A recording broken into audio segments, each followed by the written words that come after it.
Hey hi guys, இனி நான் பார்க்க போறது ஒரு தரமான கொரியன் மூவி. அதாவது இந்த படத்தோட ஒன்லைனர் என்னன்னா, சியோல்ல இருக்கிற ஒரு ஆராய்ச்சி மையம் நிறைய குழந்தைங்களை தான் கண்டுபிடிப்ப பயன்படுத்திக்கிறதுக்காக அவங்க எல்லாருமே யூஸ் பண்ணிக்கிறாங்க. அந்த மாதிரி ஒரு கட்டத்துல எல்லா குழந்தைங்க மேலயும் அவங்க டெக்னாலஜியை அவங்க பயன்படுத்திக்கிட்டதுக்கு அப்புறமா ஒரு கட்டத்துல எல்லா குழந்தையும் அடியோட கொல்ல ஆரம்பிக்கிறாங்க. அப்படி கொல்லும் போது அதுல இருந்து தப்பிச்ச ஒரு பொண்ணு திரும்ப இவங்களை எப்படி பழி வாங்குறா அப்படிங்கறத பத்தி சொல்ற கதை தான் The Witch Part 1 The Subversion. And once again, இது உங்க டைம் தமிழ் சேனல். வீடியோ பார்த்துட்டு இருக்கவங்க சப்ஸ்கிரைப் பண்ணலைனா மறக்காம சப்ஸ்கிரைப் பண்ணிக்கோங்க. பக்கத்துல இருக்கிற பெல் ஐகானை பிரஸ் பண்ணி இதுல ஆளுங்க செலக்ட் பண்ணுங்க. அப்பதான் நான் போற இந்த மாதிரியான வீடியோஸ்லாம் உங்களுக்கு நோட்டிபிகேஷனா வரும். இந்த வீடியோ பிடிச்சிருந்ததுன்னா மறக்காம உங்க ஃப்ரெண்ட்ஸ் அண்ட் ஃபேமிலிக்கு ஷேர் பண்ணுங்க. இந்த வீடியோ பிடிச்சிருந்தா மறக்காம ஒரு லைக்கும் கொடுங்க. படத்தோட ப்ரீ கிரெடிட் சீன் சொல்லுவாங்க இல்லையா, அதுல பாத்தீங்கன்னா இந்த ஆதி காலத்து மந்திரவாதிங்க என்ன பண்ணியிருந்தாங்க, அதே சமயம் இந்த காலத்து ப்ரொஃபசர்ஸ் என்ன பண்றாங்க, இதை எல்லாத்தையும் சீன் பை சீனா இந்த படத்தோட ஓவரால் கதையவே இதுல லைட்டா நமக்கு டீஸ் பண்றாங்க. இப்போ படத்தோட ஆரம்பத்துல ஒரு பொம்பளை காட்டுறாங்க. இவங்க ஆக்சுவலி ஒரு ப்ரொஃபசர். இவங்க பேரு டாக்டர் பீக். இவங்க போகும்போது தான் காட்டுறாங்க இவங்களோட லேப்ல 1-2 குழந்தைங்களை அடிச்சு தரன்னு இழுத்துட்டு போறாங்க. அது மட்டும் இல்லாம ஒரு ரூம்குள்ள பார்த்தா அங்க ஒரே ரத்த வெள்ளமா இருக்கு. ஒரு 2-3 பொணத்தை போர்வி கடியில போட்டு 4 பேர் அதை சுத்தி நின்னு கையில கட்டைகளோட நிக்கிற மாதிரி இருக்கு. அந்த சமயத்துல அங்க ஒரு பொம்மையுமே இருக்கும். அந்த பொம்மையில பார்த்தா இந்த அம்மாவும் இன்னொரு பொண்ணும் இருக்கிற மாதிரி ஒரு போட்டோ இருக்கும். இப்பதான் காட்டுறாங்க அந்த போட்டோல இருக்கிற பொண்ணு வேகமா அந்த லேபை விட்டு தப்பிச்சு போற மாதிரி நமக்கு தெரியுது. பின்னாடியே ஒரு பெரிய கும்பல் அவளை சேஸ் பண்ணிட்டு போறாங்க. இந்த கும்பலை லீட் பண்றா இல்லையா, இவன் பேர் மிஸ்டர் சாய். இப்ப அந்த பொம்பளை அங்க இருக்கும்போது அவனுங்க கொலை பண்ணாங்க இல்லையா இந்த பசங்க, அதுல 1-2 குழந்தைங்களுக்கு இன்னும் உயிர் முழுசா போகல. இத பார்த்த உடனே அவங்களோட ஹெட்டுக்கு டார்கெட் பண்ணுங்க, இந்த தாட்டியாச்சும் ஒழுங்கா உங்க மூளையை பயன்படுத்துங்க அப்படின்னு சொல்லிட்டு அந்த பொம்பளை அங்கிருந்து போயிருவா. இத கேட்ட உடனே இவனுங்க என்ன பண்றானுங்கன்னா அவங்க சொன்ன மாதிரியே அந்த குழந்தைங்களோட தலையிலேயே அடிச்சு சாகடிக்கிறாங்க. இப்ப அதே சமயம் இந்த பக்கம் அந்த பொண்ணு அவங்க கிட்ட இருந்து தப்பிக்கிறதுக்காக வேகமா ஓடுறா இல்லையா, அந்த மாதிரி இவ ஓடும்போது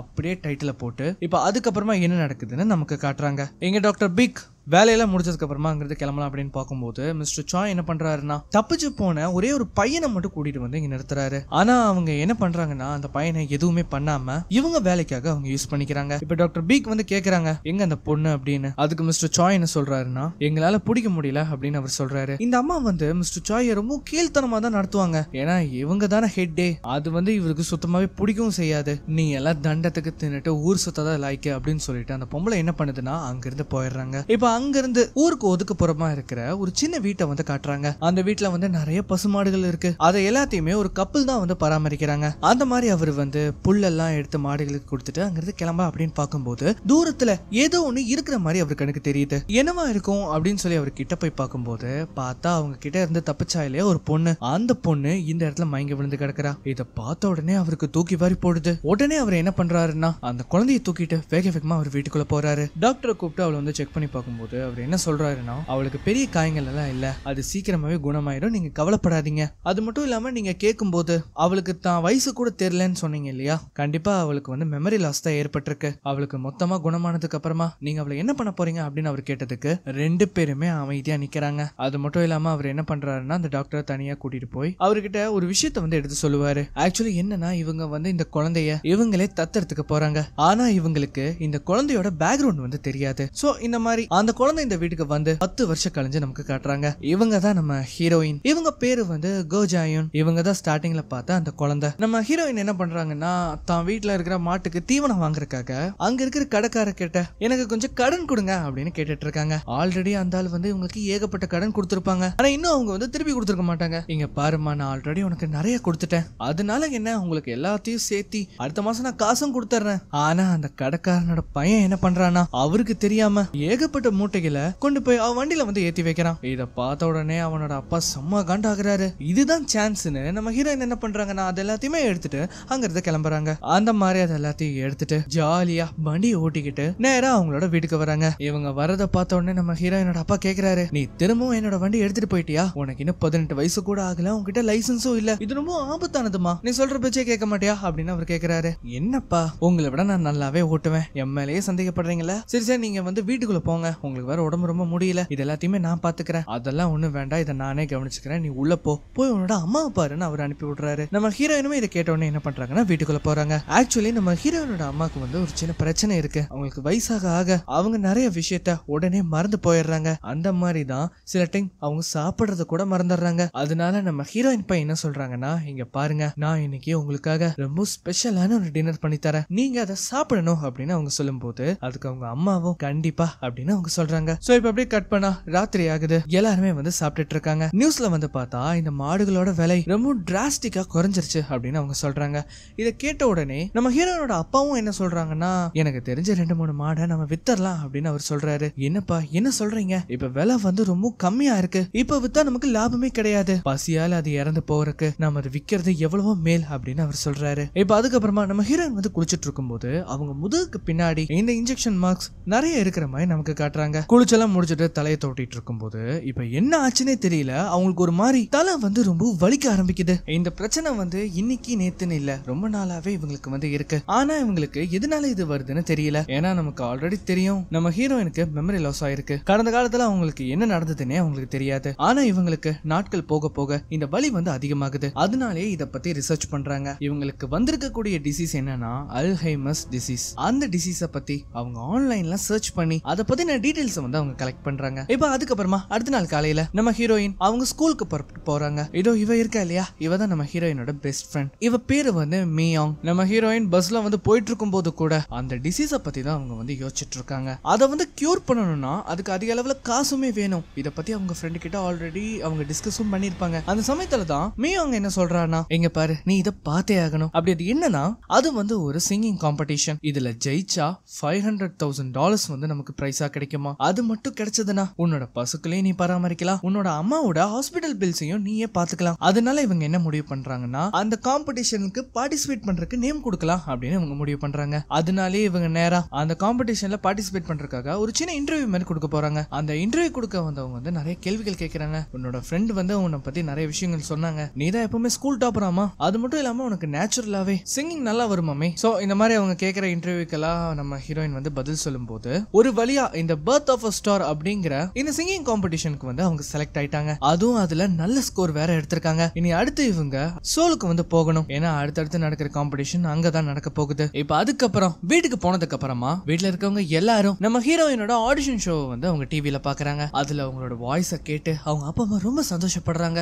அந்த மாதிரி நம்ம ஹீரோயின் பாடிட்டு இருக்கும் போது அந்த ஆடிஷன் ரன் பண்றவங்க வந்து நம்ம ஹீரோயின் கிட்ட என்ன கேட்பாங்கன்னா, உங்ககிட்ட ஏதாவது ஸ்பெஷல் டேலண்ட் இருக்கா அப்படின்னு கேட்டதுக்கு, எனக்கு இந்த மேஜிக் மாதிரி ஒரு விஷயம் தெரியும், ஆனா அது மேஜிக் கிடையாது, சரி அப்படின்னா காட்டுங்களேன் அப்படின்னு அவங்க கேட்கும்போது நம்ம ஹீரோயின் வந்து அதை பண்ணி காட்டுறாங்க. ஆக்சுவலி அது என்னன்னு இப்ப நமக்கு காட்ட மாட்டாங்க. அதை பார்த்த உடனே மியா பயங்கரமா சிரிச்சு கை தட்ட ஆரம்பிக்கிறா. ஆனா அவங்க அப்பா அம்மா முகத்தை பாருங்களேன், இவ்வளவு நேரம் சந்தோஷமா இருந்தாங்க, ஆனா இப்ப ரொம்ப சோகமாயிட்டாங்க. இதை பார்த்த உடனே அவங்க என்ன சொல்றானா, எங்க பாருங்க அம்மா அப்பா, இதெல்லாம் இப்ப காமன், இது நினைச்செல்லாம் நீங்க ஃபீல் பண்ணாதீங்க, ஒரு ஸ்பெஷல் டேலண்ட்ங்கிறது வெளியில காட்டுறதுக்கு தானே, இதுல என்ன இருக்கு அப்படின்னு சமாதானப்படுத்துறா. இந்த சமயத்துல தான் ஒரு போன் காலுமே வரும். அந்த போன் கால் அட்டென்ட் பண்ணா அந்த பக்கம் இருந்து யாருமே பேச மாட்டாங்க. சோ யாரும் பேசாதனால அவ போனை வச்சுட்டு மேல போய் தூங்க போயிருவா. எங்க நம்ம ஹீரோயினோட அம்மா வந்து ரொம்ப வருத்தப்படுறாங்க. நம்ம ஹீரோயின் அதுக்கு என்ன சொல்றாங்கன்னா, எங்க பாருங்கம்மா, நான் ரொம்ப பாதுகாப்பாவும் கவனமாவும் தான் இருப்பேன், அது மட்டும் இல்லாம எனக்கு ஃபேமஸ் ஆகணும்னு ஆசையே இல்ல, நான் மட்டும் அந்த பிரைஸ் மணியை வின் பண்ணிட்டேனா இனி அங்க போறதுக்கு எனக்கு வேலையே இல்ல, செமிஃபைனல்ஸ் போனாலே $30,000 தருவாங்க. இந்த மாதிரிலாம் நம்ம ஹீரோயின் சொல்லும் போது இருந்தாலும் எனக்கு பயமா இருக்கு அப்படின்னு அவங்க சொல்றாங்க. இத பார்த்த உடனே அவங்க அப்பா என்ன பண்றாருன்னா, இங்க பாரு, நீ எதுக்காக இப்ப வயசானவங்க மாதிரி பேசிட்டு இருக்க, அவ பத்திரமா போயிட்டு பத்திரமா வந்துருவா, இப்ப வா நம்ம போய் தூங்க போலாம் அப்படின்னு சொல்லிட்டு அவங்கள வந்து அவர் கூட்டிட்டு போறாரு. அதுக்கப்புறமா நம்ம ஹீரோயின் ஃப்ரெஷ் அப் ஆயிட்டு வந்து அவங்களோட ஃபேமிலி போட்டோஸ் அதெல்லாம் பார்த்துட்டு இருக்கும் போது இப்ப என்ன ஆகுதுன்னா திரும்பவும் அவங்களுக்கு வந்து தலை பயங்கரமா வலிக்க ஆரம்பிக்குது. அது மட்டும் இல்லாம இவங்க வீட்டை விட்டு கொஞ்சம் தூரம் தள்ளி நிறைய பேர் இவங்கள வேவு பாக்குற மாதிரி தெரியுது. இதோட சிக்னல் நம்ம ஹீரோயினுக்குமே தெரியுது.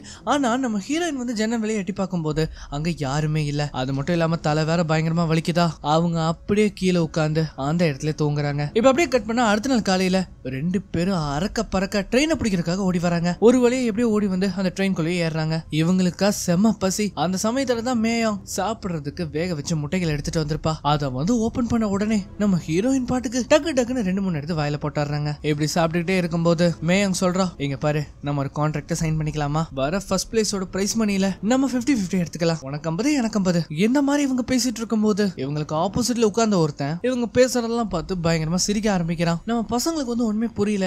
நீங்க யாரு, எங்களை உங்களுக்கு முன்னாடி தெரியுமா என்ன? அவன் வந்து என்ன சொல்றானா, ஏன் தெரியாது, டிவி ஷோஸ்ல தான் பாத்துருக்கனே, உன் பேரு மிஸ் கூஜாயோன் தானே, உனக்கு பேரு வேற இருக்குல்ல அப்படின்னு இவனுக்கு என்னமோ இவ்வளவு தெரியற மாதிரியே பேசிட்டு இருக்கான். இவனுக்கு இவ்வளவு முன்னாடியே தெரியற மாதிரியும் உனக்கு பேரு வேற இருக்கா அப்படிங்கிற மாதிரி அவன் கேட்கறான். அது மட்டும் இல்லாம அவன் இன்னொன்னையும் சொல்றான், உனக்கு பேரு இருந்தது நல்லதுதான், ஏன்னா இதுக்கு முன்னாடி நம்மள நம்பர்ஸ் வச்சுதானே கூப்பிட்டு இருந்தாங்க, அதுக்கு இது எவ்வளவோ பரவாயில்ல. இந்த படத்துல இவன் பேர் வந்து நோபல் மேன். அவன் கூடவே இன்னொன்னையும் சொல்றான், உன்னோட நிக் நேம் மிஸ் சோனியக்காரி தானே. மே அவன் கேக்குறா, ஆனா இது நாங்க பிரைவேட்டா யூஸ் பண்ணிக்கிற நேம்ஸ் ஆச்சே, இது எப்படி உங்களுக்கு தெரியும் அப்படின்னு அவ கேக்குறா. அவன் என்ன சொல்றானா, உனக்கு இந்த பேர் ஞாபகம் இல்லையா என்ன, இதை வச்சுதானே உன்னை சின்ன வயசுல கூப்பிடுவாங்க. ஆமா நீங்க என்ன சொல்றீங்க, இங்க பாரு நீ நடிச்சுதான் ப்ரூவ் பண்ணணும்லாம் கிடையாது, உன் நடிப்பை தூக்கி போட்டுட்டு உண்மையை சொல்லு, நீ அந்த நாளை ஈஸியா மறந்துட்டியா, அது சாத்தியமா என்ன, உங்களுக்கு என்ன முன்னாடியே தெரியுமா? கண்டிப்பா எனக்கு தெரியும், ஏன் தெரியாது, உனக்கு என்னையுமே தெரியும் அப்படின்னு அவன் சொல்றான். ஆக்சுவலி இவன் யாருன்னு வந்து பார்த்தா அந்த லேப்ல இருந்து தப்பிச்சு போயிருப்பான் இல்லையா ஒரு சின்ன பையன், அந்த சின்ன பையன் தான் இவன். நம்ம ஹீரோயின் என்ன சொல்றாங்கன்னா, இங்க பாருங்க நீங்க வேற யாரோ நினைச்சு என்கிட்ட பேசிட்டு இருக்கீங்க,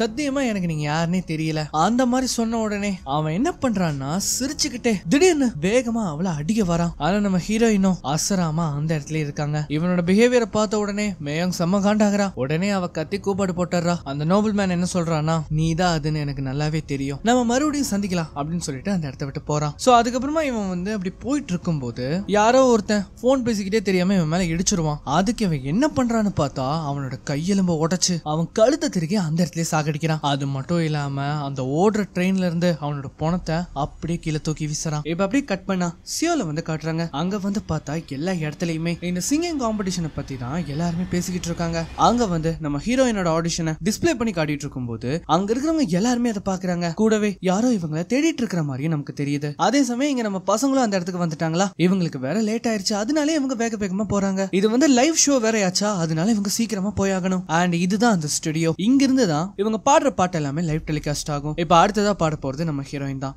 அவங்க பாட ஆரம்பிச்ச உடனே அந்த கண்ட்ரோல் சென்டர்ல இருந்து யாரோ இத பத்தி கால் பண்ணி சொல்ற மாதிரி நமக்கு தெரியுது. அதே சமயம் அந்த ப்ரொஃபஸரும் மிஸ்டர் சாயும் நம்ம ஹீரோயினோட பாட்டை தான் லைவ்ல பாத்துட்டு இருக்காங்க. இவங்களுக்கு வந்து அவளை பார்த்த உடனே தெரிஞ்சிருச்சு இவ அவதான்னு. சோ இவளை பார்த்த உடனே இவங்க சும்மா விடுவாங்களா என்ன? இந்த பக்கம் அந்த காம்படிஷனோட குவார்டர் ஃபைனல்ஸ்க்கு நம்ம ஹீரோயின் வந்து செலக்ட் ஆகுறாங்க. நம்ம பசங்க ரெண்டு பேத்துக்கும் ஒரே சந்தோஷம், ஏன்னா அதிக ஓட்டு வித்தியாசத்துல நம்ம ஹீரோயின் வந்து ஜெயிச்சிருக்காங்க. அந்த மாதிரி இவங்க என்ஜாய் பண்ணிட்டு போகும்போது திரும்பவும் நம்ம ஹீரோயினுக்கு அவங்க தலை பயங்கரமா வலிக்க ஆரம்பிக்குது. உடனே அவங்க என்ன பண்றாங்கன்னா வேக வேகமா பப்ளிக் டாய்லெட்டுக்கு போறாங்க. அங்க போய் கதவை சாத்திக்கிட்டு ஒரு மாதிரி கூனி குறுகி கீழே உட்கார்ந்துடுறாங்க. அவங்களால அந்த வலி தாங்கவே முடியல. இப்ப இந்த சமயத்துல தான் ஒரு சின்ன பிளாஷ்பேக் வந்து நமக்கு காட்டுறாங்க. அதாவது இத பத்தி அவங்க ரிசர்ச் பண்ணும் போதே டாக்டர் கிட்ட இத பத்தி கன்சல்ட் பண்ணிருப்பாங்க. அவங்க என்ன சொல்லிருப்பாங்கன்னா, நீ யூகிச்ச மாதிரியே இது அந்த டிசீஸ் தான், இத பத்தி உன்னோட பேரண்ட்ஸ் கிட்ட நம்ம சொல்லிதான் ஆகணும், இது வந்து சர்ஜரி பில்லோட மேட்டர் எல்லாம் கிடையாது, இது உன்னோட உயிர் சம்பந்தப்பட்டது, உனக்கு நேரம் ரொம்ப கம்மியா இருக்கு அப்படின்னு அவர் சொல்றாரு. அதுக்கு நம்ம ஹீரோயின் என்ன கேக்குறாங்கன்னா, எக்ஸாக்டா இன்னும் எவ்வளவு நாள் இருக்கு அப்படின்னு கேட்கும்போது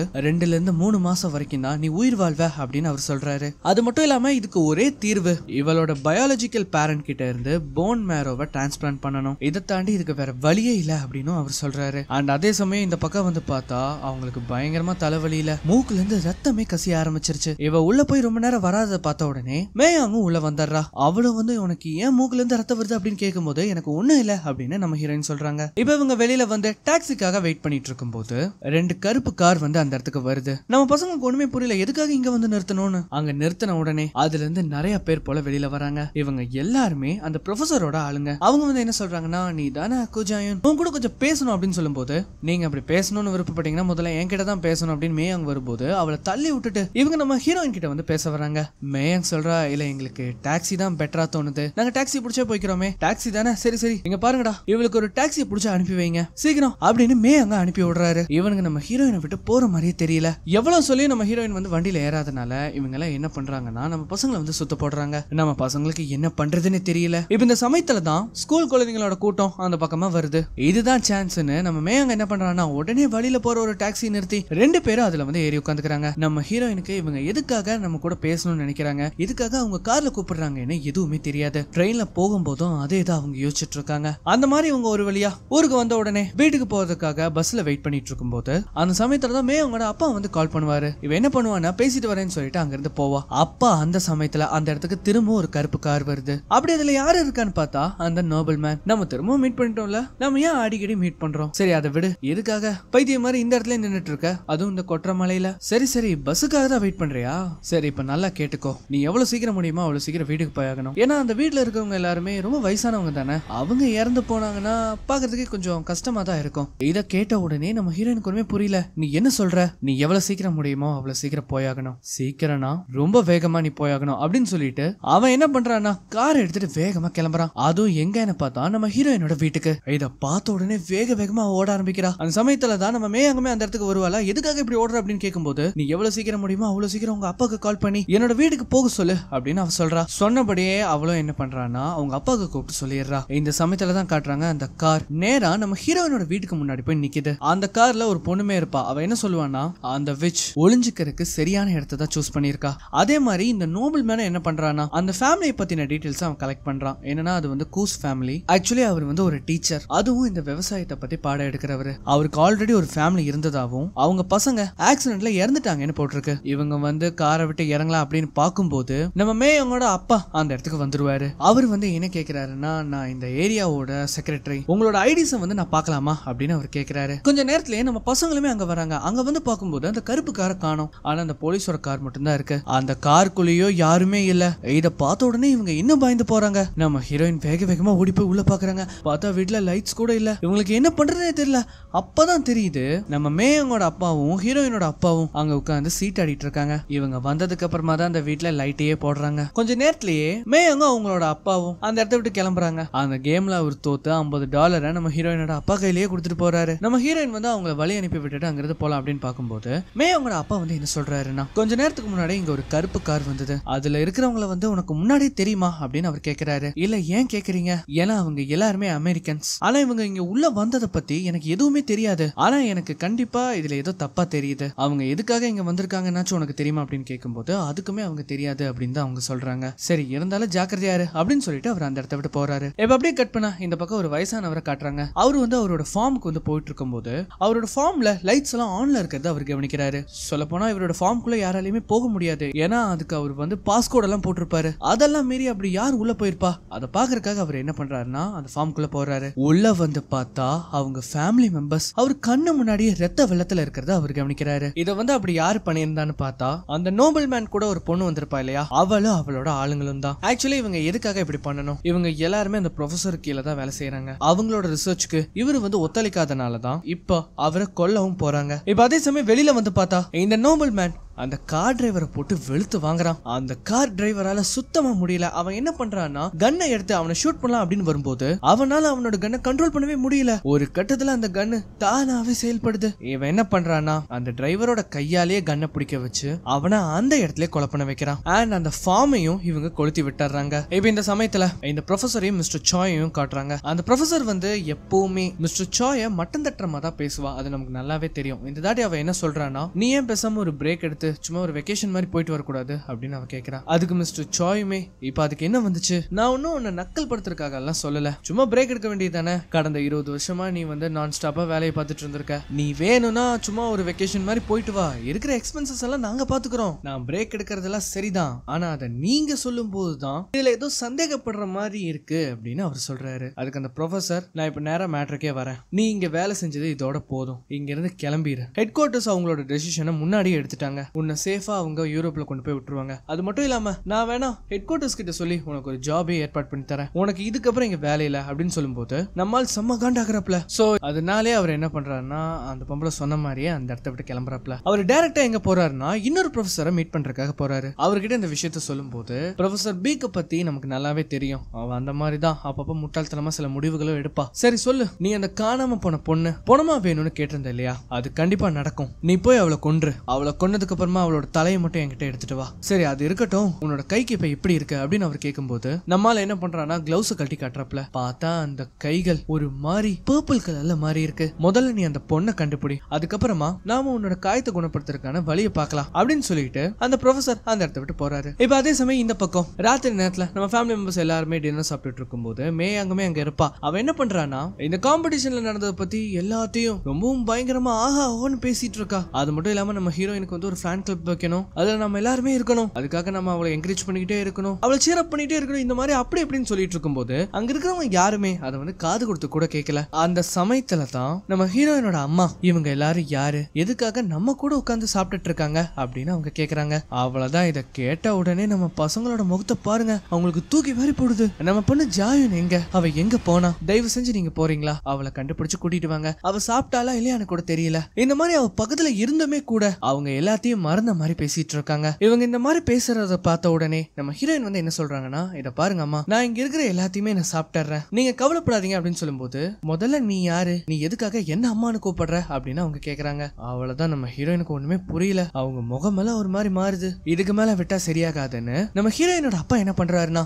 சரி நீ முதல்ல வா, நான் அவளை கண்டுபிடிச்சு அவளை சாப்பிட வச்சு நான் கூட்டிட்டு வரேன், நீ முதல்ல வா, நான் உன்னை போய் உன்னோட ரூம்ல படுக்க வைக்கிறேன் அப்படின்னு சொல்லி அவர் என்ன பண்றாருன்னா அவங்கள வந்து கூட்டிட்டு போறாரு. அப்படி இவங்க போகும்போதுதான் அவங்க ஒரு விஷயத்த சொல்றாங்க. அவகிட்ட நான் ஒரு வித்தியாசத்தை பார்த்தேன், கொஞ்ச நாளாவே அவ வித்தியாசமா பண்றா, எனக்கு தெரிஞ்சு அவளோட ரியல் பேரண்ட்ஸ் யாரா இருக்கும்னு அவ தேடிட்டு இருக்கான்னு நான் நினைக்கிறேன். நான் நிறைய நியூஸ் பேப்பர் கிளிப்பிங்ஸ் வந்து பார்த்தேன், அந்த இடத்த வந்து கிளீன் பண்ணும்போது அவ இந்த ஆர்ஃபனேஜை பத்தி நிறைய இன்ஃபர்மேஷன் அவ எடுத்துட்டு இருந்தா, எனக்கு என்னமோ அவ நம்மளை விட்டு போயிருவானு பயமா இருக்கு அப்படின்னு அவங்க சொல்லும்போது, நம்ம ஹீரோயினோட அப்பாவுமே என்ன பண்றாருன்னா ஹீரோயினையும் சமாதானப்படுத்தி ஆகணும், அதே சமயம் அவங்க வைஃபையுமே போய் அமைதிப்படுத்தணும். சோ இந்த மாதிரி நடக்கும்போது இப்ப அப்படியே கட் பண்ணா இந்த ப்ரொஃபஸரோட கும்பல் ஸ்டார்டிங் சீன்ல நிறைய குழந்தைங்களை வந்து கொண்டிருப்பாங்க இல்லையா, அது எல்லாத்தையுமே இப்ப காட்டுறாங்க. பார்த்தா இது எல்லாமே நம்ம ஹீரோயினுக்கு ஒரு கனவு மாதிரி வருது. அது மட்டும் இல்லாம ஒவ்வொரு தடவை இந்த கனவு வரும்போதும் இவங்களுக்கு வந்து தலை பயங்கரமா வலிக்க ஆரம்பிக்கும். மேயங் வேற நல்லா தூங்கிட்டு இருப்பா, தூக்கத்திலே அவ என்ன பண்றானா ரெஸ்ட் ரூம் போறேன்னு போவா. நம்ம ஹீரோயினுக்கு இப்பதான் கொஞ்சம் வலி குறைஞ்ச மாதிரி இருக்கு. இப்ப இந்த சமயத்துல தான் காட்டுறாங்க அவங்க வீட்டுக்குள்ள நிறைய பேர் வர்ற மாதிரி இருக்கு, அவங்க கையில நிறைய கன்ஸ் வேற இருக்கு. அவங்க எல்லாருமே என்ன பண்றாங்கன்னா ஒரு ரூம் திறந்து ஓபன் பண்ற மாதிரி போகும்போது இதை சுதாரிச்சுக்கிட்டு நம்ம ஹீரோயின் வேக வேகமா பயந்து போய் வெளியில வராங்க. பார்த்தா ஒருத்தன் கன் எடுத்து அவங்களோட தலையிலேயே வைக்கிறான். அது மட்டும் இல்லாம நம்ம ஹீரோயினுக்கு நேரா மேயங்கமே அவங்க கிட்ட மாட்டிக்கிட்டா. இதை எல்லாத்தையுமே பண்றது யாருன்னு பார்த்தா நம்ம பசங்க சோல் சிட்டிக்கு வந்து சிங்கிங் காம்படிஷனுக்காக போயிருப்பாங்க இல்லையா, அப்போ ஒரு கும்பல் இவங்க கிட்ட வம்பிழுத்து இருக்குமே, அவங்க தான் இதையும் பண்றாங்க. இவங்க எல்லாருமே அந்த ப்ரொஃபஸரோட அடியாளுங்க. அந்த சமயத்துல தான் அந்த கும்பலோட ஹெட் வரான். அவன் என்ன சொல்றானா, என்ன ஞாபகம் இருக்கா, எனக்கு தெரிஞ்சு நான் உன்னை லிட்டில் விச் அப்படின்னு கூப்பிடலாம், ஏன்னா அதுதானே உன்னோட பேரு, நீங்க எல்லாரும் எதுக்காக இப்படி பண்றீங்க, நீங்க தேடிட்டு இருக்கிற ஆளு நான் கிடையாது, உனக்கு ஒரு விஷயம் தெரியுமா, நான் கிட்டத்தட்ட உன்னோட கையால செத்தே போயிருப்பேன், அப்படி இருக்கும்போது நான் எப்படி உன்னை மறந்துருப்பேன், இங்க பாருங்க தயவு செஞ்சு நான் சொல்றத கேளுங்க, நீங்க நினைக்கிற மாதிரி நீங்க தேடிட்டு இருக்கிற அந்த பொண்ணு நான் கிடையாது, அந்த மாதிரி நம்ம ஹீரோயின் கெஞ்சி கேக்குறாங்க. அதுக்கு அவன் என்ன சொல்றான்னா, அப்படின்னா நீ ப்ரூவ் பண்ணி காட்டு அப்படின்னு அவன் சொல்றான். அந்த மாதிரி அவங்க கேட்ட உடனே இவனுங்க என்ன பண்றாங்கன்னா மேயங்கோட கழுத்துல கத்திய வச்சு நெருக்க ஆரம்பிக்கிறாங்க. உன்னோட ஃப்ரெண்ட் இப்ப சாக போறா, நீ என்ன பண்ண போற, நம்ம ஹீரோயினுக்கு இப்ப என்ன பண்றதுன்னே தெரியல, இங்க பாருங்க நீங்க நினைக்கிற பொண்ணு நான் கிடையாது, எதுக்காக எங்களுக்கு இப்படி எல்லாம் தொல்லை கொடுக்குறீங்க, தயவு செஞ்சு நம்புங்க, தயவு செஞ்சு நம்புங்க அப்படின்னு சொல்லிட்டே இருக்கும்போது இப்ப என்ன ஆகுதுன்னா பக்கத்துல இருக்கிறவனோட கைய உடைச்சு அந்த கன்னை எடுத்து அங்க இருக்கிற எல்லாரோட தலையிலயும் புல்லட்டை வந்து இறக்குறாங்க. கடைசி அந்த ஹெட் இருக்கான் இல்லையா, அவனை என்ன பண்றாங்கன்னா முகத்திலேயே குத்து விட்டு அவன் வாயிலிருந்து ரத்தம் கசிய கசிய, நான் தான் சொன்னேன் இல்லையா அது நான் இல்லன்னு. அந்த சமயத்துலதான் அந்த பக்கமா ஒருத்த வருவான், அவனே என்ன பண்றாங்கன்னா கரெக்டா நெத்தி புட்லயே சொல்றாங்க. இதெல்லாம் பாக்குற நம்ம மேயாங் வாயடிச்சு போய் நிக்கிறா. உனக்கும் எனக்கு தானே பிரச்சனை, ஏன் நான் சொல்றது எதுவுமே நீ கேட்க மாட்ற. அப்ப அவன் என்ன சொல்றான்னா, நீ வந்து ஒரு மான்ஸ்டர், உன்னை அப்பவே கொன்றுக்கணும் அப்படின்னு அவன் சொல்றான். இதை கேட்ட உடனே நம்ம ஹீரோயின் என்ன பண்றாங்கன்னா அந்த துப்பாக்கியில இருக்கிற புல்லட்டை அவனோட தலையிலேயே இறக்குறாங்க. அந்த இடத்துக்கு வந்தவங்க எல்லாருமே இப்ப ரத்த வெள்ளத்துல அங்க இருக்காங்க. இவ்வளவு நேரம் நம்ம ஹீரோயினுக்கு என்ன ஆச்சுன்னு தெரியல. ஒரு செகண்ட் அவங்க கையில இருக்கிற கன்னை வந்து பார்க்கும்போதுதான் அவங்க திரும்பவும் பழைய நிலைமைக்கு வராங்க. அந்த கன்னை கீழே போட்டுட்டு பயங்கரமா நடுங்குறாங்க. இவளை பார்த்த உடனே மேயாங்கே பயந்து போறா. இந்த சமயத்துல தான் அந்த இடத்துல கை தட்டுற சத்தம் கேக்குது. என்னன்னு பார்த்தா அந்த நோபல் மேன் அந்த இடத்துக்கு வந்துடுறான். நான் நினைச்சேன் அது நீதானு, நீ உண்மையிலேயே திறமசாலி தான், உனக்கு இது எப்படி இருக்கு, உன்னோட மெமரிஸ் எல்லாம் திரும்ப வருது போல, முதல்ல நீங்க யாரு, நீங்க எல்லாரும் எதை பத்தி பேசுறீங்க, உங்களுக்கு என்கிட்ட இருந்து என்ன வேணும் அப்படின்னு நம்ம ஹீரோயின் கேட்கும்போது, அடேங்கப்பா இது உலகமாக நடிப்படா சாமி, இப்பவும் நீ நடிக்கிறீனா நீ கண்டிப்பா பெரிய ஆள் தான். ஹே இங்க பாரு ரைட் ஹேண்ட், அவ கொஞ்சம் வியடா தானே இருக்கா, அவளை பத்தி நீ என்ன நினைக்கிற. அதுக்கு அவளுமே எதுவுமே சொல்லாம அமைதியா நிக்கிறா. உனக்கு அவன் மேல எந்த சந்தேகமும் வரலையா என்ன, கொஞ்சம் நல்லா யோசிச்சு பாரு. அவ வந்து எப்பவுமே உன் கூட தான் சுத்திக்கிட்டே இருக்கா, படிக்கிற மாதிரியும் தெரியல, ஆனா பார்த்தா கிளாஸ்ல அவ தான் டாப்பர். ஏன் கிளாஸ்ல மட்டும் கிடையாது, நேஷனல் லெவல்ல அவ டாப் ரேங்கர். நீ எனக்கு யோசிச்சு பாத்திருக்கியா, அவ அவளோட ப்ரொஃபைல ரொம்ப லோ லெவலுக்கு வச்சிருக்கா. இதுக்காக எந்த சந்தேகமும் வரக்கூடாதுங்கிறதுக்காக அவளால புது புது லாங்குவேஜஸ் சும்மா கேட்கறது மூலமாவே அவளால பேச முடியும். இது எல்லாத்துக்குமே நீ அந்த கம்பெனிக்கு தான் நன்றி சொல்லணும் அப்படின்னு நம்ம ஹீரோயினை பார்த்து அவன் சொல்றான். அதுக்கு நம்ம ஹீரோயின் திரும்பவும் நீ யாருன்னு தான் அவங்க கேக்குறாங்க. என்னால இதை நம்பவே முடியல, உனக்கு இன்னுமா எதுவும் ஞாபகம் இல்ல, எனக்கு சத்தியமா எதுவுமே ஞாபகம் இல்ல, தயவு செஞ்சு எதையாச்சும் சொல்லு அப்படின்னு அவங்க கேக்குறாங்க. அப்ப அவன் என்ன பண்றானா அவனோட நெத்தியை எடுத்து காட்டுறான். பார்த்தா தாத்தா இது உனக்கு ஞாபகம் இருக்கா, இத நீதான் எனக்கு பண்ண. இத பார்த்த உடனே அவங்களுக்கு லைட்டா பழைய விஷயங்கள் எல்லாம் கிளிச் ஆகுற மாதிரி இருக்கும். எனக்கு சத்தியமா எதுவுமே ஞாபகம் இல்லைன்னு அவங்க சொல்லும்போது சரி பரவாயில்ல விடு, ஆனா நீ இப்ப என் கூட வந்துதான் ஆகணும். நான் உன்னோட பழைய ஞாபகங்களை கொண்டு வரதுக்கு உதவி பண்றேன். நீ மட்டும் வரலைனா இந்த டவுன்ல உனக்கு தெரிஞ்சவங்க எல்லாருமே நான் கொன்றுவேன். அதனால மரியாதையா வந்துரு அப்படின்னு சொல்லிட்டு அவன் என்ன பண்றான்னா முன்னாடி போறான். இத கேட்ட உடனே நம்ம ஹீரோயினும் என்ன பண்றாங்கன்னா மேயாங் கிட்ட அப்பா அம்மா பத்திரமா பாத்துக்கோ அப்படின்னு சொல்லிட்டு அவங்க கூட அவ போறா. இப்ப அப்படியே கட் பண்ண இந்த பக்கம் மிஸ்டர் சாய் வந்து காட்டுறாங்க. அவங்க அனுப்புல ஆளுங்க இன்னும் திரும்ப வராதனால அவர் என்ன பண்றாருன்னா அவங்களோட ஆளுங்களை கூட்டிட்டு நேரா லேபுக்கு போறாரு. இப்ப இந்த பக்கம் இவங்களுமே என்ன பண்றாங்கன்னா அந்த லேபுக்கு தான் போறாங்க. அந்த மாதிரி போயிட்டு இருக்கும்போது இந்த நோபல் மேன் என்ன பண்றான்னா நம்ம ஹீரோயின் முகத்துல ஒரே ரத்தக்கரையா இருக்கும், அதை துடைக்கிறதுக்காக ஒரு கர்ச்சீஃபை கொடுத்துட்டு அவங்க ஃபேமிலி டீடைல்ஸை பத்தி அவங்க கிட்ட சொல்லி காட்டுறா. என்னன்னா நான் முன்னாடி சொன்ன மாதிரி தான் ஆல்ரெடி இவங்க அப்பா அம்மாக்கு ஒரு பையன் இருந்திருப்பான். அது மட்டும் இல்லாம இவங்களுக்கு பேர குழந்தைங்களுமே இருந்திருக்கும். ஆனா ஒரு ஆக்சிடென்ட்ல அவங்க எல்லாருமே இறந்து போயிருப்பாங்க. அதுலயும் அவன் இன்னொரு விஷயத்த சொல்லுவான். ஆக்சுவலி இதுதான் இந்த படத்திலே ரொம்ப ஹைலைட்டான ஒரு விஷயம். நம்ம ஹீரோயின் வந்து சின்ன வயசுல இருக்கும்போது லைப்ரரியில கிடைச்ச ஒரு மேகசீனை வச்சு இவங்கள தான் அப்பா அம்மாவா ஏத்துக்கலாம் அப்படின்னு அவ பிளான் பண்ணிருப்பா. சோ அப்படி இவளால தேர்ந்தெடுக்கப்பட்டவங்க தான் இவங்க. இந்த மாதிரி எல்லாம் இவங்க பேசிட்டு ஒரு வழியா அவங்க அந்த லேபுக்கு வந்து சேர்றாங்க. அந்த லேப பாக்குறதுக்கே ஒரு மாதிரி பாலணிச்சு போன மாதிரி இருக்கு. அந்த இடத்துக்கு வந்த உடனே இவங்க எல்லாரும் என்ன பண்றாங்கன்னா நம்ம ஹீரோயினை கூட்டிட்டு போறாங்க. அந்த நோபல் மேன் கூட ஒரு பொண்ணுமே இருப்பா இல்லையா, அவ வந்து ரொம்ப திமிரு பிடிச்சவ. அவ என்ன சொல்றான்னா உனக்கு இந்த இடத்துக்கு வந்ததுக்கு அப்புறமாவும் உன் மெமரிஸ் எதுவும் வரலையா என்ன, எல்லாருமே உன்னை பத்தி சொல்லியிருக்காங்க, நீ என்ன அவ்வளவு பெரிய ஆளா, பாத்தரலாம் உன்கிட்ட அப்படி என்ன திறமை இருக்குன்னு. இவங்க வந்து இப்படி உள்ள வர்றத அந்த ப்ரொஃபஸருமே சிசிடிவி மூலமா அவங்க பாத்துட்டு இருக்காங்க. அவங்க வந்து பாத்துட்டு இருக்கும் போது அந்த சமயத்துல மிஸ்டர் சாய் வந்து கால் பண்ணுவாரு. ஆனா இந்த பொம்பளை இருக்கா இல்லையா, அவரோட காலை கூட அட்டென்ட் பண்ணாம அவாய்ட் பண்ணிட்டு அந்த இடத்த விட்டு போறாங்க. அந்த மாதிரி அந்த லெபார்டரிக்குள்ள வந்த உடனே அவங்க என்ன பண்றாங்கன்னா நம்ம ஹீரோயினை ஒரு ரூம்குள்ள தள்ளி சேர்ல உட்கார வச்சு அவங்கள லாக் பண்றாங்க. நம்ம ஹீரோயினுக்கு என்ன பண்றதுன்னே தெரியல. அப்படி வந்து இவங்க யோசிச்சுட்டு இருக்கும் போது அந்த சமயத்துல ப்ரொஃபசர் பீக் வந்து நம்ம ஹீரோயின் கூட பேசுறாங்க. ஆக்சுவலி அந்த மிரர் வழியா நம்ம ஹீரோயினுக்கு அங்க யார் இருக்காங்கன்னு தெரியாது. ஆனா அந்த ப்ரொஃபசரால நம்ம ஹீரோயினை தெளிவா பார்க்க முடியும். அவங்க என்ன சொல்றாங்கன்னா கடந்த 10 வருஷமா நான் உன்னை தேடாத இடமே இல்ல, நீ இறந்துட்டேன்னு நான் ஒரு கட்டத்துல நினைச்சேன். ஆனா அந்த சமயத்துல தான் நீ உயிரோட இருக்கங்கிற விஷயம் எனக்கு தெரிய வந்தது. என் பேரு ஜெயன், நான் இப்ப எங்க இருக்கேன், நீங்க எதுக்காக என்ன இந்த மாதிரி எல்லாம் தொந்தரவு பண்றீங்க அப்படின்னு அவ கேட்கும்போது உன்னோட மெமரிஸ் வந்து உங்ககிட்ட இல்ல இல்லையா, கவலைப்படாத, நான் உனக்கு அன்னைக்கு என்ன நடந்ததுன்னு ஞாபகப்படுத்துறேன் அப்படின்னு சொல்லி அவங்க என்ன பண்றாங்கன்னா பக்கத்துல இருக்கிற ஒருத்தன் கிட்ட சிக்னலை கொடுக்கும்போது அவன் என்ன பண்றான்னா ஒரு இன்ஜெக்ஷன் எடுத்து நம்ம ஹீரோயினோட கழுத்திலே சொருவறான். அந்த இன்ஜெக்ஷன் அவங்க உடம்புக்குள்ள போன உடனே ஒரு மாதிரி மயக்க வர மாதிரி இருக்குது. ஆனா ஒரு செகண்ட் அவங்களுக்கு பழைய விஷயம் எல்லாம் ஸ்ட்ரைக் ஆக ஆரம்பிக்குது. என்னன்னா அந்த இடத்துல ஒன்னல்ல ரெண்டல்ல ஏகப்பட்ட குழந்தைங்க இவங்களோட ஆராய்ச்சி மையத்துக்கு கூட்டிட்டு வரப்பட்டிருக்காங்க. அங்க இருக்கிற குழந்தைங்களோட பிளட் சாம்பிள்ஸ் எல்லாத்தையுமே எடுத்து அவங்க பிளட் டைப்புக்கு ஏத்த மாதிரியான சில சீரமா அவங்க வந்து இன்ஜெக்ட் பண்றாங்க. அப்படி வந்து அவங்க வந்து ஆராய்ச்சி பண்ணிட்டு இருக்கும் போது ஒரு கட்டத்துல அந்த ஆராய்ச்சி மையத்தை மூடணும், அங்க இருக்கிற குழந்தைங்களை கொலை பண்ணணும் அப்படின்னு ஹெட் குவார்டர்ஸ்ல இருந்து ஒரு நோட்டீஸ் வந்து வந்திருக்கும். அந்த நோட்டீஸ் வந்ததுக்கு அப்புறமா தான் இவங்க எல்லாருமே என்ன பண்ணிருப்பாங்கன்னா அங்க இருக்கிற குழந்தைங்களை எல்லாத்தையுமே கொலை பண்ணிட்டு அந்த லெபார்டரி மூடிட்டு அங்கிருந்து எஸ்கேப் ஆகலாம்னு பிளான் பண்ணிருப்பாங்க. அந்த சமயத்துல தான் நம்ம ஹீரோயின் அந்த இடத்த விட்டு எஸ்கேப் ஆயிருப்பாங்க. அந்த விஷயங்கள் எல்லாமே ஞாபகம் வந்ததுக்கு அப்புறமா நீங்க எதுக்காக எங்களை கொலை பண்ண பாத்தீங்க, உங்களுக்கு அப்படி என்னதான் வேணும், ஒரு விஷயம் உனக்கு தெரியுமா, நீ மத்த குழந்தைங்களை விட ரொம்ப திறமைசாலியானவ, அது மட்டும் இல்லாம ஓவர் பவர்டானவ, அந்த நாளை எங்களால அன்னைக்கு மறக்கவே முடியாது. யாரெல்லாம் உன்னை தடுக்க போனாங்களோ அவங்க எல்லாரையும் நீ தரமட்டமாக்கின. உனக்கு ஒரு விஷயம் தெரியுமா, கிட்டத்தட்ட நாங்க தான் உன்னை உருவாக்குனதே, நான் உன்னோட அம்மா மாதிரி 10 வருஷமா உன்னை தேடாத இடமே இல்ல, காடு மலை நீ எல்லா இடத்துலயும் தேடி பார்த்தோம், ஆனா எங்க தேடியுமே உன்னை காணோம். அது மட்டும் இல்லாம உன்னோட மூளை அது கண்டிப்பா இந்நேரத்துக்கு பிரச்சனை கொடுத்துட்டு இருக்கும், அதனாலேயே நீ இறந்து போறதுக்கு வாய்ப்பு இருக்கு, அது எல்லாமே எங்களுக்கு முன்னாடியே தெரியும். இந்த மாதிரி எல்லாம் நாங்க யோசிச்சுட்டு இருக்கும் போதுதான் அப்போ ஒரு டிவி ஷோ மூலமா உன்னை நாங்க கண்டுபிடிச்சோம். அந்த சமயத்துல மட்டும் நீ அந்த மைக்க வானத்துல பறக்க வச்சு காட்டலைனா நாங்க யாருமே காணாம போன அந்த பொண்ணு நீதாங்கிறத கண்டுபிடிச்சிருக்கவே மாட்டோம். சோ இப்ப தெரியுதா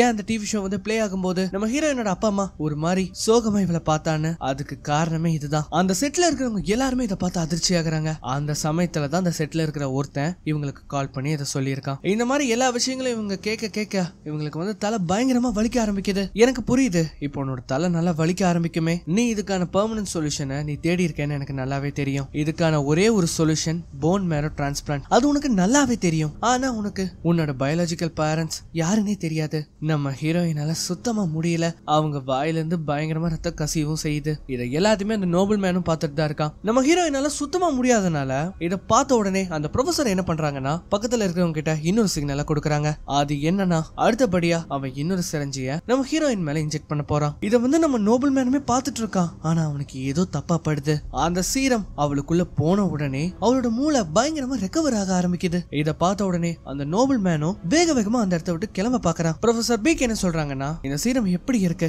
இது உனக்குள்ள போன உடனே உன்னோட பவர்ஸ அதோட எண்ட் வரைக்கும் உன்னால ஃபுல்லா யூஸ் பண்ண முடியும். இது என்னோட சின்ன கிஃப்டா கூட நீ வச்சுக்கலாம். கிட்டத்தட்ட இது ஒரு மாசம் வரைக்கும் தான் நீடிக்கும். சொல்ல போனா உனக்கு எல்லா மாசமும் இது தேவைப்படும். உனக்கு என்னோட கிஃப்ட் பிடிச்சிருக்குல்ல? அந்த மாதிரி ப்ரொஃபசர் பீக் வந்து கேட்கும் போது இப்ப அப்படியே நம்ம ஹீரோயினை காட்டுறாங்க.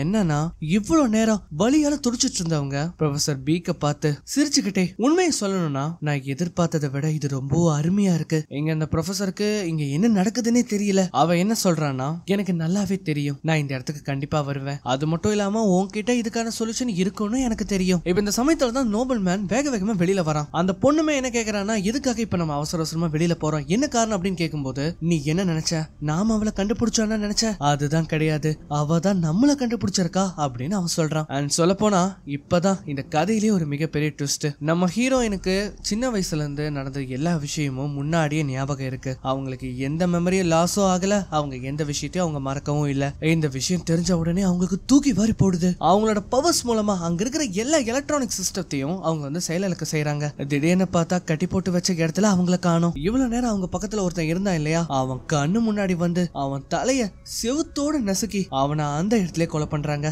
அது மட்டும் இல்லாம அவன் கையில இருக்கிற கன்னை எடுத்து அவங்கள நோக்கி சுடும்போது கரெக்டா அது அவங்களதான் எய்ம் பண்ணிருக்கோம். ஆனா நடுவுல அந்த கிளாஸ் இருந்தனால அவங்க தப்பிச்சுட்டாங்க. அந்த கிளாஸ் மட்டும் அந்த இடத்துல இல்லாம இருந்திருந்தது, அந்த பொம்பளை அந்த இடத்துல இறந்து போயிருப்பா. இதை பார்த்த உடனே பயந்து போய் ப்ரொஃபசர் பீக் என்ன பண்றாங்கன்னா பாய்சனஸ் கேஸ ரிலீஸ் பண்ண சொல்றாங்க. அந்த கேஸ் ஃபுல்லா பரவனதுக்கு அப்புறமா அந்த இடத்துல வந்து பார்த்தா நம்ம ஹீரோயினா ஆளையே காணோம். இவ எங்க போயிருப்பா அப்படின்னு செக் பண்ணி பார்க்கும்போது சீலிங்ல ஏதோ சத்தம் வருது அவங்க கவனிக்கிறாங்க.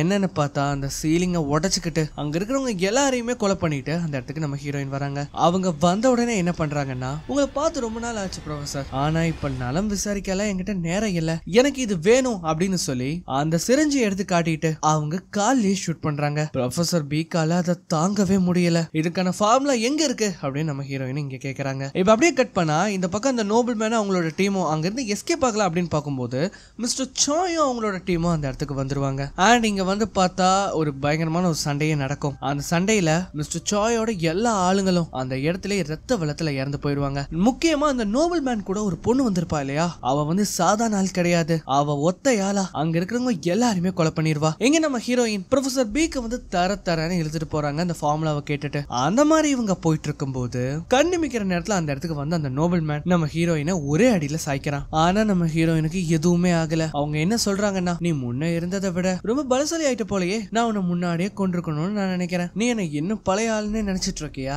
நான் இப்ப கொஞ்சம் வேற மாதிரி, அதனால என்கிட்ட கொஞ்சம் ஜாக்கிரதையா இரு அப்படின்னு சொல்லும்போது அதையும் பாத்துரலாம் அப்படின்னு சொல்லிட்டு நம்ம ஹீரோயின் என்ன பண்றாங்கன்னா கண்ணிமிக்கிற நேரத்துல அங்கிருந்து மறைஞ்சு அவன் பின்னாடி வந்து அவனை போட்டு வெளுத்து வாங்குறாங்க. அவனால அங்கிருந்து நகர கூட முடியல. நீ இன்னமும் ஸ்லோவா தான் இருக்கப்பா அப்படின்னு சொல்லிட்டு பயங்கரமா அவனை அட்டாக் பண்றாங்க. ஆனாலும் அந்த நோபல் மேன் இத லேஸ்ல விடுற மாதிரியே தெரியல. அவனுமே என்ன பண்றான்னா சரிக்கு சமமா சண்டை போட பாக்குறான். அவன் அடிக்கிற ஒவ்வொரு அடியையும் நம்ம ஹீரோயின் ரொம்ப அசால்ட்டா தடுக்கிறாங்க. ஆனா அடி வாங்குறது என்னமோ இந்த நோபல் மேன் தான். நம்ம ஹீரோயின் போட்டு முத்துன்னு மொத்துறாங்க. அவங்க அடிக்கிற அடியில அவன் வாயில இருந்து ரத்தமே வந்துடும். இந்த மாதிரி அவனை அடிச்சு போட்டுட்டு திரும்பி நம்ம ப்ரொஃபசரை பார்த்தா அவங்க அங்க இருந்து எஸ்கேப் ஆக பாக்குறாங்க. இத பார்த்த உடனே நம்ம ஹீரோயின் என்ன பண்றாங்கன்னா கன்னை எடுத்து இன்னொரு கால்லயே அவங்க ஷூட் பண்றாங்க. இதுதான் சான்ஸ்னு அந்த நோபல் மேன் என்ன பண்றான்னா இன்னொரு கன்னை எடுத்து அங்க இருந்து எஸ்கேப் ஆக பாக்குறான். ஆனாலும் எப்படி எல்லாமோ ட்ரை பண்ணி நம்ம ஹீரோயினை ஷூட் பண்ணும்போது அவங்க கையில காயம் ஏற்பட்டுரும். ஆனா அவனுக்கு தான் பயங்கரமான அடியும் விழுந்திருக்கும். இவங்களுக்குள்ள இருக்கிற இந்த சீரம் என்ன பண்ணுதுன்னா இவங்களுக்கு பயங்கரமான பவர்ஸ் மட்டும் கொடுக்காம ஹீலிங் பவர்ஸையுமே அது கொடுக்கும். அந்த மாதிரி வெளியில வந்து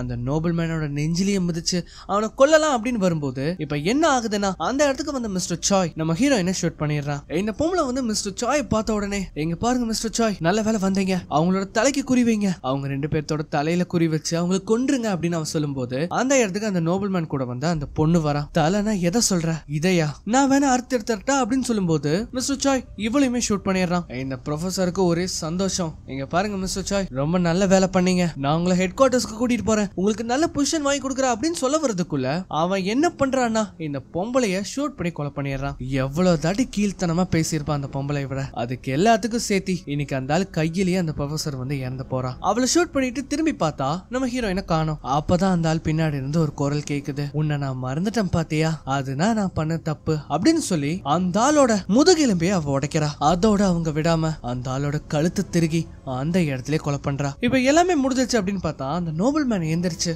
அந்த சீரமம் வந்து அவன் முன்னாடி காட்டுறா. இது வந்து எங்க செய்யறாங்க அப்படின்னு கேட்கும்போது அந்த ஹெட் குவார்டர்ஸ் அப்படின்னு அவன் சொல்றான். அது மட்டும் இல்லாம இன்னும் சில சீரம் அந்த கண்ட்ரோல் சென்டர்ல இருக்குங்கிறதே அவன் சொல்றான். இந்த மாதிரி அவன் வந்து பேசிட்டு இருக்கும் போது பின்னாடி அந்த பொண்ணு வந்து எந்திரிச்சு வருவா. நான் அவனை கொல்லாம விட மாட்டேன் அப்படின்னு சொல்லி கையில கத்தியோட வந்து நம்ம ஹீரோயினை குத்தி கொலை பண்ணலாம் அப்படின்னு வரும்போது அவங்க என்ன பண்றாங்கன்னா அவங்க கைய வச்சு அவங்க மூஞ்சியை பிடிக்கிறாங்க. நீ வந்து நான் எப்படிப்பட்டவன்னு பாக்கணும்னு நினைச்ச இல்லையா, கவலையப்படாத, நான் உனக்கு காட்டுறேன் அந்த மாதிரி சொன்ன அடுத்த செகண்டே அவளோட முகத்தை நசுக்கி அந்த இடத்துல கொலை பண்றா. ஆனா இந்த கேப்ல நோபல் மேன் என்ன பண்ணுவான்னா கன்னை எடுத்து நம்ம ஹீரோயினோட தலையிலே வச்சிருப்பான். ஆனா இதுல ஒரு ட்விஸ்ட் என்னடான்னு பார்த்தா அவனால அந்த கன்னை கண்ட்ரோலே பண்ண முடியல. இப்ப அவங்க என்ன பண்றாங்கன்னா அவகிட்ட இருந்து எடுத்த கத்தியை வச்சு அவன் நெஞ்சிலேயே சுருவி அந்த இடத்துல ஷூட் பண்ணி அவனை சாகடிக்கிறாங்க. அதுக்கப்புறமா இந்த நோபல் மேன் சொல்லிருப்பான் இல்லையா இன்னும் சில சீரம் அந்த கண்ட்ரோல் சென்டர்ல இருக்குன்னு, அதை போய் நம்ம ஹீரோயின் வந்து எடுத்துக்கிறாங்க. அது மட்டும் இல்லாம அங்கிருந்து கிளம்பும் போது ஒவ்வொரு கேஸ் பைப்பையும் அவங்க வந்து லீக் பண்ணி விட்டுட்டு போறாங்க. வெளியில வந்து அந்த காரை எடுத்துட்டு அங்கிருந்து போகும்போது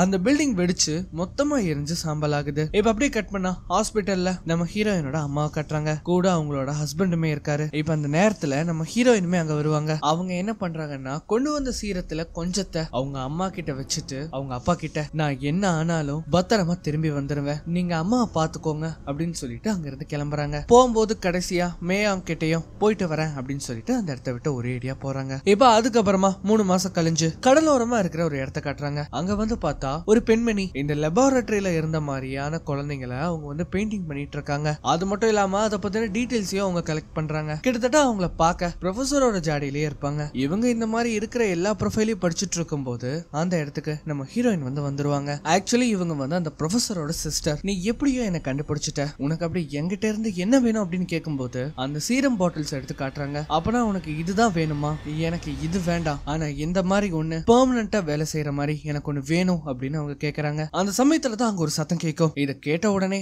அவங்க என்ன சொல்றாங்கன்னா இல்ல இப்ப வேண்டாம், அம்மா சேஃபா தான் இருக்கேன், நீ எதுவும் பண்ணாத அப்படின்னு அவங்க சொல்றாங்க.